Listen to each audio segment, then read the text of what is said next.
From the Library of Congress in Washington, D.C.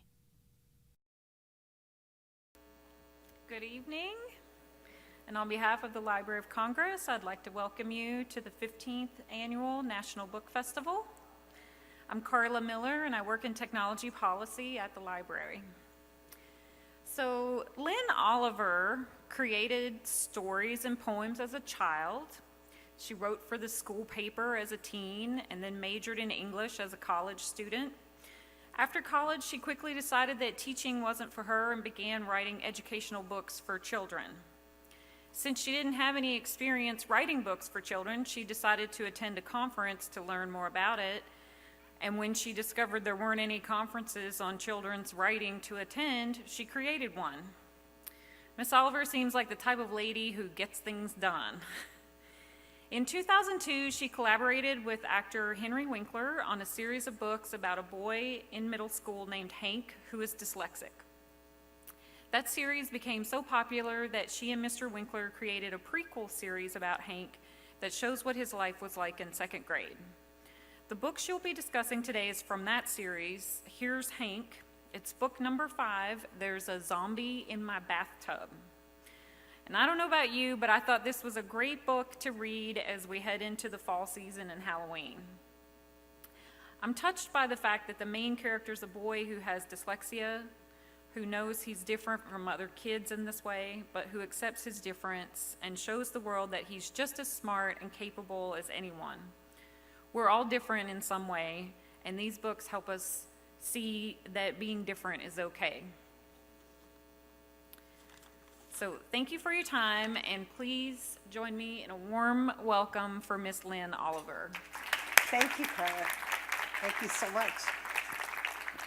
Hi. Well, it's very nice to be here. Thank all of you for coming out at this late hour. I really appreciate it. So I'm going to talk a little bit about how I came to write these books with Henry Winkler. And then if there's time, we'll read a little bit from There's a Zombie in the Bathtub, and then we can have some questions. So first of all, let's see if our media works. Yes, all right. So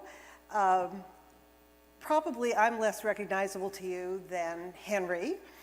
Henry made his name in American life as playing the Fonz on Happy Days. But I should tell you that when we walk through the airport together, when we go on tour, there are a lot of kids who point at him and say, look, there's the author of Hank Zipzer. And it really galls him. So this is how it came to be in the beginning.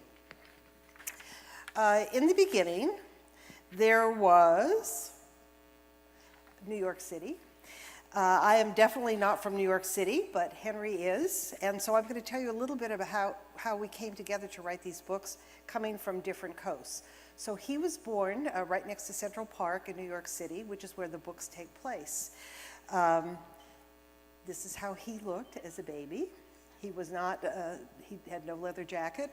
In fact, he had no black hair. He was a blonde little kid with a silver spoon in his mouth. And he likes to say, when he sees his picture, this is him at 4 years old, that he had so little self-concept because he was a child who had learning differences from the very beginning. So he had so little self-concept that his parents had to embroider his name on his tie so that he would know who he was. As you can see, it says Henry on his tie. This is a picture of me as a baby. My hobby was eating, still is. And I'm on the opposite coast. I'm in Burbank, California, right in the shadow of Warner Brothers and the Disney studio. And in my carriage with me is Rover, who was my pet, the first object that I ever made up stories about. Rover met an untimely end when my grandmother put him in the washing machine. And he passed away, sadly, in the washing machine. And this is my childhood growing up with my sister. Now, looking at these pictures, you might think that we were twins. Sadly, we were not. We were 2.5 years apart. But my mother was somehow not aware of that. And so she dressed us as though we were twins and insisted that we be identical all the way through 6th grade. And I think this was a very formative thing in my development as a writer because more than anything, I wanted to be different. And it doesn't take a great psychoanalyst to figure out why I wanted to be different when you had to wear the same clothes as someone 2 years older than yourself. So from the very, very beginning, I knew that I wanted to be a writer.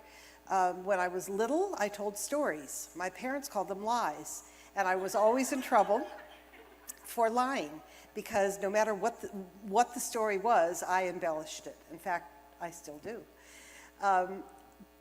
Fortunately, when I was in the first grade, that skill was put to good use. I wrote my first poem, and it was published, meaning that the teacher chose it to put up on the bulletin board. And from that day on, I knew that I wanted to be a writer and get all the acclaim of having your work on a bulletin board.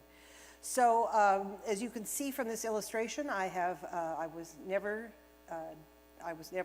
destined to be an artist. My father did not have a blue face or yellow teeth, but he did have a yellow tie with black polka dots, so I think I captured that. So this was a poem I wrote. It was called My Father, and it goes like this. My father goes out and works all day so the family can go and spend his pay. My father treats me very good, obviously not a grammarian, especially when I do what I should. And the teacher thought this was so brilliant that she singled it out and put it on the bulletin board. And I so loved the acclaim that I thought, I think I'll be a writer. So I continued the rest of my elementary school career up through high school, where you could see that I had this exact same hairdo that I have now. And I continued on my path as a writer. I wrote for those of you young people in the audience who think you might want to be a writer, the trick is that you have to write. And I wrote all day, every day, all the time. I wrote for my middle school newspaper. I was the editor of my high school newspaper. I won a journalism contest when I was in high school, and the prize was you got to work as a cub reporter on the local newspaper. So I covered traffic accidents when I was 16 years old, and I had a little press badge, and I thought, this is the writer's life. It doesn't get any better than this. So after high school, I attended UCLA with this person. Does anyone know who that is? Who is that? It's a basketball player. Who is it? Do you think it's Kobe Bryant? This is a guy, come on, some of you adults must know who that is. Kareem Abdul-Jabbar. When I take this to schools, kids guess everyone but Kareem Abdul-Jabbar. But he went to UCLA with me when I went to UCLA. And the big thrill was to be able to see him in the elevator and look directly into his navel when the elevator doors opened. After college, I still wanted to be a writer. I wrote all through college for my school newspaper and for a local radio station. And if you're a writer and you live in California, you wind up in this place, Hollywood, which is the greatest employer of writers on the West Coast. And now at the same time, we're following the career of young Mr. Henry Winkler. He came to Hollywood about the same year that I did, and he got this job. It was a good little job for him. He played a character called the Fonz on Happy Days. And if you'll notice, the Fonz was famous for wearing a black leather jacket because he was the bad boy, he was the motorcycle guy. But here he's wearing kind of a McGregor golf jacket. And that was because they wouldn't let him wear leather. They thought that was, remember the era of juvenile delinquents. They thought it made him look like a juvenile delinquent.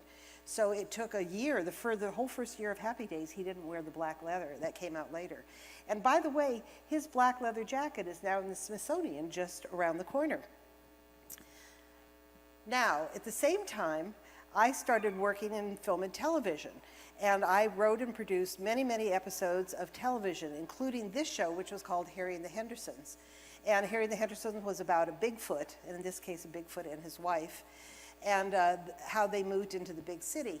Now, the reason I showed this picture is because that guy is also in the Smithsonian. So Henry and I were on parallel courses, never intersecting, but when his jacket went into the Smithsonian, about the same year, that suit went into the Smithsonian. That's the Bigfoot suit that was designed by Rick Baker, one of the most famous puppeteers in Hollywood. And just as a matter of interest, that suit cost at the time $3 million to make. All the hairs are hand-tied by an ape hair hand tire in Sweden. You have to go to Sweden apparently to get your ape hair hand-tied. And it's air conditioned. That suit was inhabited by an actor who was 7'6", And it was so heavy, it weighed about 40 pounds, that when we were shooting all day long, he would perspire so much that they installed an air conditioner. So the suit was such a feat of technology, combining sort of Hollywood magic with technology, that it too was placed in the Smithsonian. So Henry and I still haven't met, but our artifacts have met in the museum. At the same time, I developed an ongoing interest in children's books because I started an organization called the Society of Children's Book Writers and Illustrators. And so all of my television work was in developing film and television for children. And I did a lot of things that were based on great children's books. I did a series for PBS called Corduroy, which was based on the picture book Corduroy. Has anyone in here read Corduroy? Applaud if you have. Applaud if it's one of your favorite books of all times. Mine too. So we did an animated series based on Corduroy, and then another series I did was for Nickelodeon, and it was called Wayside, which is based on Wayside School, the stories by Louis Sacker. Applaud if you know those. Yep. So as you can see, I tend to like comedy, and I tend to like things that are based on great literature. I also produced a feature film called The Trumpet of the Swan. Applaud if you know that book. This is a very literate crowd. No wonder it's a book festival. And that was one of the 3 novels for children written by E.B. White, and we produced a full-length feature film musical based on that. So that is my career in television. Meanwhile, Henry was pursuing his career on Happy Days, which lasted for, I think, 9 years. I believe when he stopped playing the Fonz, he was 39 years old. He was in his 30s when he was cast. So it was high time to retire the series. Some of you may even know the phrase "jump the shark," which was, we don't talk about that, but he's not here, so we'll just say those words. So, and then we met, and that's how the books were developed. So let me tell you a little bit of story about the books. As all great art, the books began over a piece of bad fish. Henry was in kind of a slump in his career. He had finished Happy Days. He was typecast. People only wanted him to play kind of juvenile delinquent types, and in fact, he's nothing like that in person. He's like your very sweet Uncle Henry.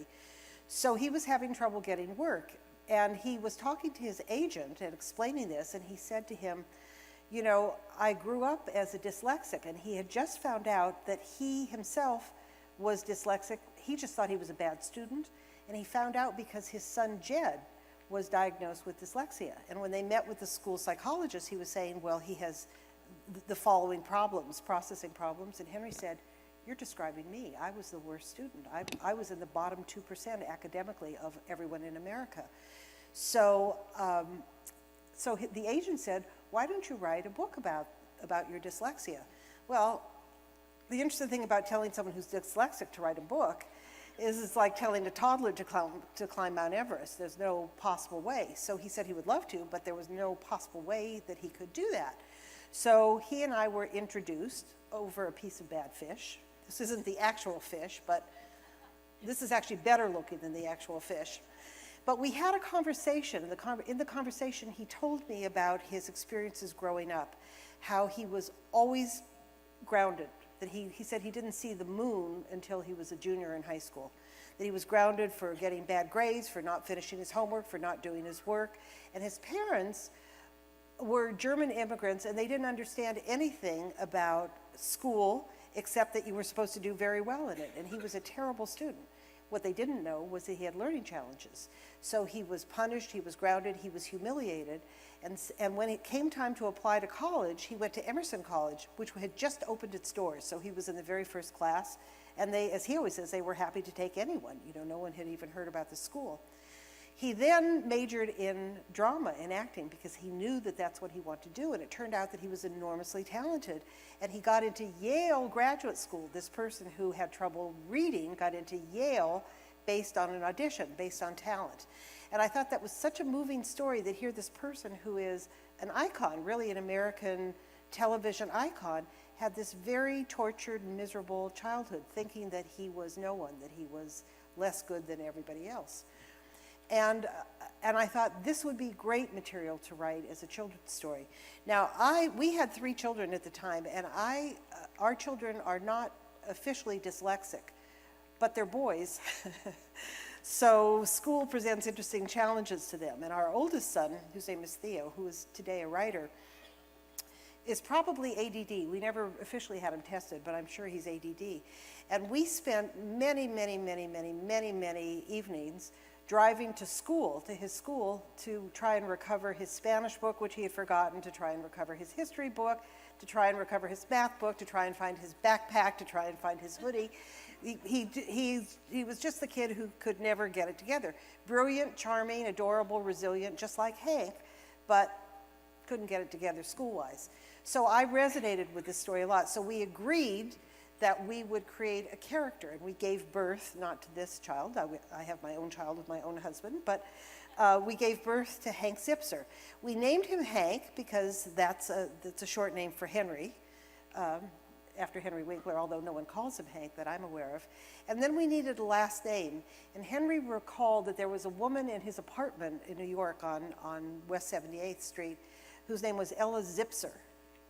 Here she actually is, Ella Zipzer. And he thought she was a very zippy lady, so we decided to name the character Hank Zipzer after Henry and Ella Zipzer, who I think is dimly aware that there are 4 million books circulating with her name on them. And so we wrote the first of these books. The first was called Niagara Falls or Does It? And they're intended for kids in the 3rd, 4th, 5th, 6th grade. And they're the story of Hank Zipzer, who is a smart, energetic, rambunctious, charming, resilient kid who does terribly in school. So he is constantly, much like Henry was, he is constantly under attack from his parents, from his teacher, Ms. Adolph. And the reason we picked Miss Adolph is because that was really the name of Henry's 4th grade teacher. That will teach you that the truth is stranger than fiction. And he's constantly persecuted, except he has 2 great friends, and they always come to his rescue. So we contracted with Grasa, a division of Penguin, for the first 4 books, little expecting what a phenomenon they would create. It turns out that very little had been written about kids with dyslexia. Certainly there had been no series where the hero, the protagonist, was a kid with learning challenges. And certainly of those, none of those had featured a kid who was smart and funny and not feeling sorry for himself and successful in every other way except on his report card. So this is 10 years later. The first book was published in 2003. Well, wait a minute, that would make this 12 years later, as you can see. He's learning challenged in letters, and I'm learning challenged in numbers. So this is the new cover for the Hank Zipzer books. The subtitle is World's Best Underachiever. And now, 10 years later, there are 18 novels. There are 4 audiobooks. It's published in 7 countries. It's sold over 4 million copies. And the latest is that it is a television show on the BBC. And it's going into its 3rd year. It's the highest rated children's show on the children's BBC channel in England. Now you might be wondering why it isn't a children's show in America, right? Well, welcome to America. We pitched this as a children's show. We were invited to all the offices of all the producers because, of course, they see that this is a very successful book series, and they were very interested. So we had offers from all the majors, from Nickelodeon, from Disney, and they all had the same comment. They said, we want to buy this. We only have one request, and that is, could we just make Hank not dyslexic? Because we don't think American kids will really relate to a hero who has learning challenges. And we said, kind of that's the point. So we said no. And for many reasons. One is because we didn't believe in it, and also because there's no series without that. So we took it to Britain.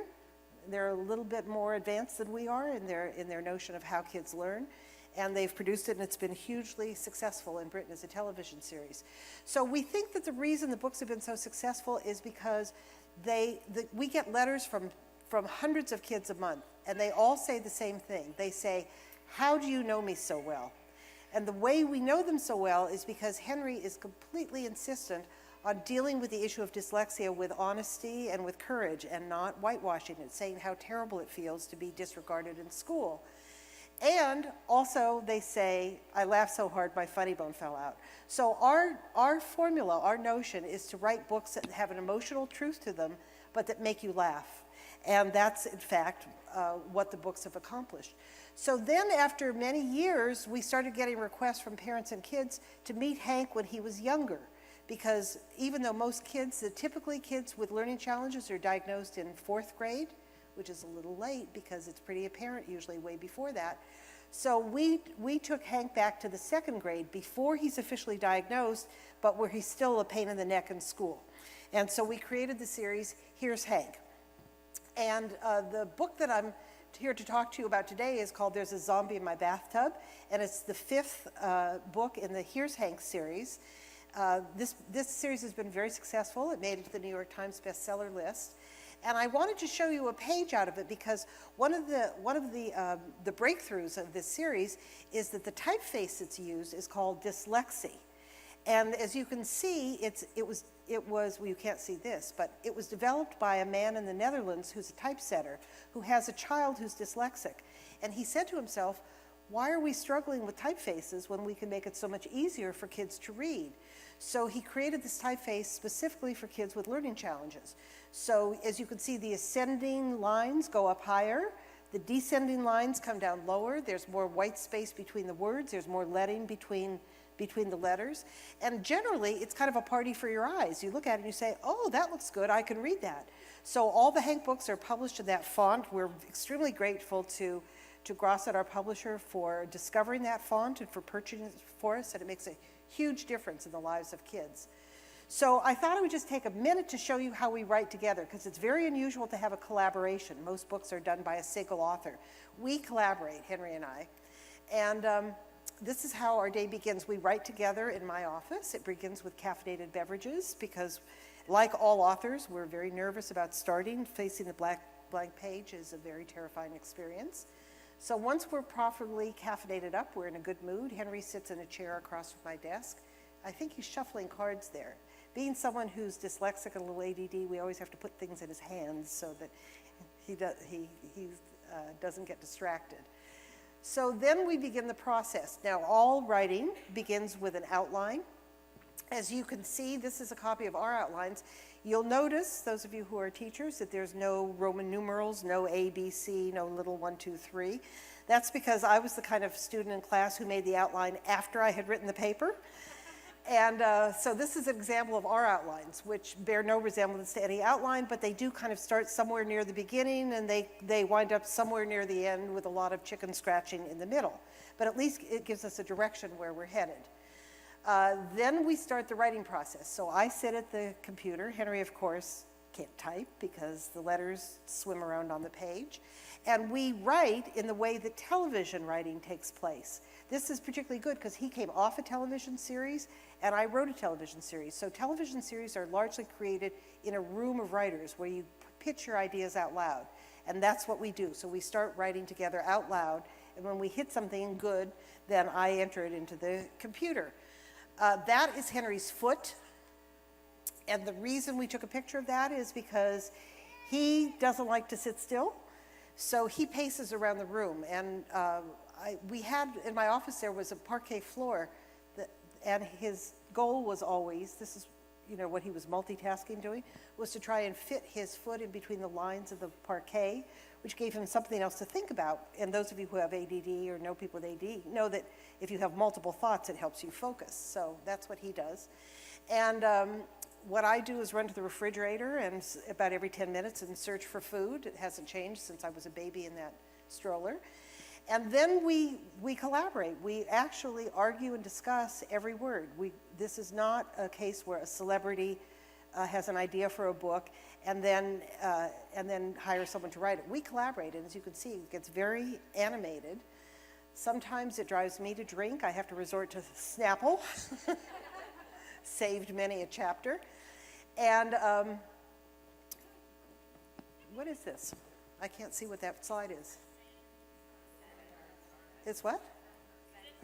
Oh, the Zen Garden, yes. Well, this continues the theme of what can Henry do with his hands while we're writing. He has very many toys. This is a little Zen Garden which he rakes. And then we finally get a draft, and the reason I put this up there is for you young people to see that a first draft doesn't mean you're finished writing.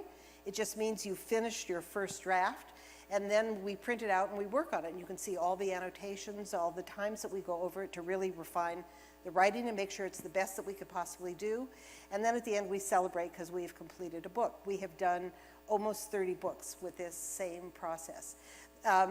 There's another book that I've done, which is called I've written 35 books, but a new one that is from Penguin also is called Little Poems for Tiny Ears, and it's a book of poetry for infants, for very little young children.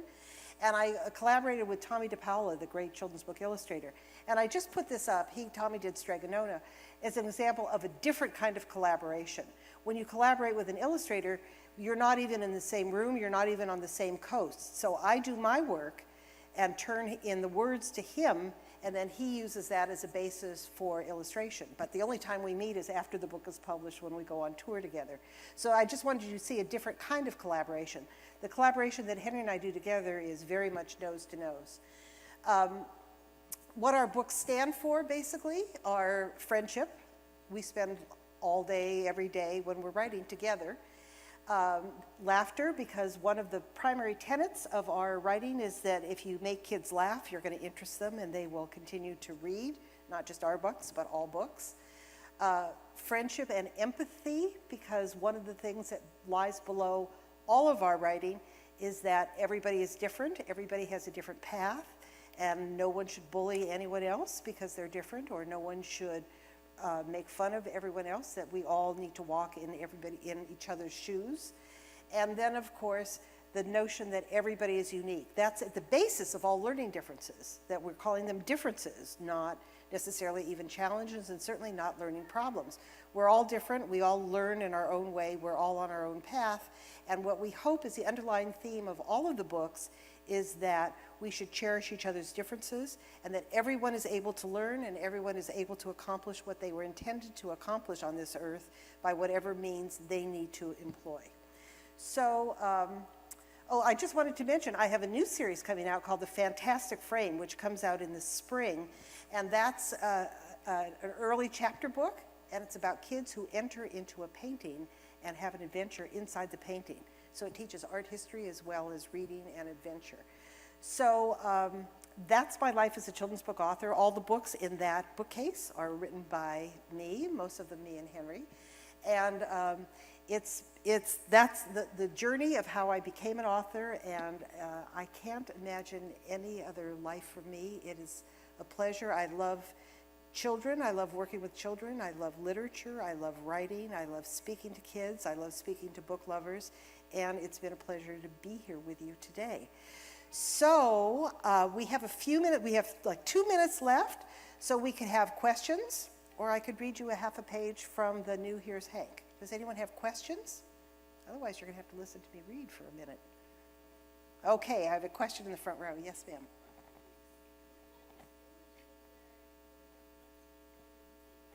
What kind of stores will my books be going to? Well, I'm glad you asked that.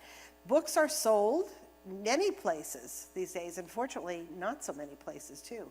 There are bookstores, small independent bookstores. There used to be chains of books like Barnes & Noble, but now there's only one big chain. They are sold on Amazon or Barnes & Noble online. And they're sold at book fairs, like Scholastic has book fairs that carry our books, so they're sold in schools. And one of the things we're all worried about is that bookstores are decreasing in number. And for those of us who like to read, we have to really be careful to support bookstores, not just Amazon, but bookstores, and especially independent bookstores that struggle every day to stay in business, to serve us, and to handpick books. Does anyone else have a question? Yes, hi.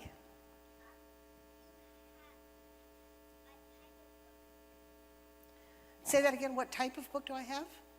What type of book do I have? You mean, do I like to read? Or what do you mean exactly by what type of book?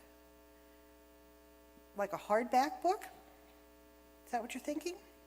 Okay, so books come in hardcover, And they also come in soft cover, a paperback. So the paperbacks are lighter and you can carry them around in your backpack more easily. And then they come in hardcover in case you want to keep it forever and ever on your bookshelf or put it in a library or a school library. So those are the types of books. But the other type of book that I like, and I always liked even when I was your age, are funny books, because I like to laugh. Do you like to laugh? Yeah, I thought so. How many people in here like to laugh? Great, let's hear everyone laugh. Wasn't that jolly? So I like to write funny books that make me laugh, and I love to hear, my favorite thing is to hear kids reading my books and hear them laughing out loud. So that's another type of book. Is there another question? Yes. Noah, is that you? Hi, Noah. My favorite book of all time, forever and ever of all time? Oh my gosh. I think my all-time single favorite book is Charlotte's Web by E.B. White. How many of you, that's your also favorite book? And I love it because you can read it every day and find something new in it because his writing is exquisite, because every time I read it, I cry at the end when Charlotte dies. Oh, I'm sorry if I told it, if you don't know the ending. But it's my all-time favorite book. But I love to read so much that I will read anything. I read magazines, I read descriptions of television shows, I read the small type on the back of the toothpaste. I love to read, and so it's really important to me that I read every single day of my life, and it gives me great pleasure, and I hope that those of you in this room find the same pleasure in it. So they're telling me that I should wrap up. I really thank all of you for staying this late and for being here. It was a great pleasure, and I hope for those of you who are interested in children's books, you support all the children's authors who are here. It's a great group of people. And on behalf of Henry Winkler, who isn't here, he's shooting a television pilot in Asia, or he would have been here. I hope that you discover Hank Zipzer and learn to love him as much as we love him, because he's done a lot of good in this world. So thank you very much. This has been a presentation of the Library of Congress. Visit us at loc.gov.